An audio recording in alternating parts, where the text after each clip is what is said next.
माझं नाव प्रशांत बागड, राहणार नाशिक, माले फार्म सिडको। मी गुरुमाऊली आश्रममध्ये आलो होतो।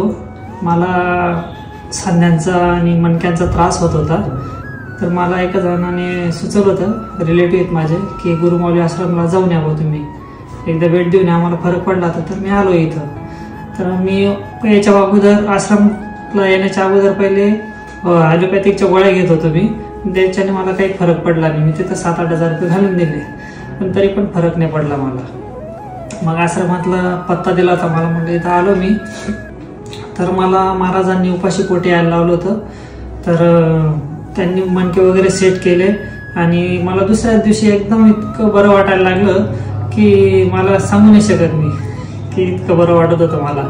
तर मग त्यांनी मला 5 दिवस उपाशी पोटी यायला लावलं होतं, मणके सेट करत होते आणि सांध्यांचा पण त्रास एकदम म्हणजे मला एकदम रिलीफ वाटायला लागलं होतं। आणि दुसरा कुठला काही आजार पण असेल, आणि मला केसांमध्ये कोंडा पण झालेला होता, त्यांनी तेल दिलं होतं एक, तर ते पहिल्या दिवशी रात्री लावलं मी, तर ते एकदम म्हणजे दुसऱ्या दिवशीच कोंडा डायरेक्ट ते खिलप्या येत होत्या माझ्या डोक्यात, ते डायरेक्ट पूर्णपणे नाहीशा झाल्या त्या। आणि जर कोणाला अजून त्रास होत असेल दुसऱ्याला कोणाला, तर एकदा आश्रमाला, गुरुमाऊली आश्रमाला येऊन भेट देणं खूप गरजेचं आहे। म्हणजे ते महाराज जे सांगतात त्याच्यावर एकदम म्हणजे त्यांचं बोलणं वगैरे पण छान आहे, समजावून सांगतात,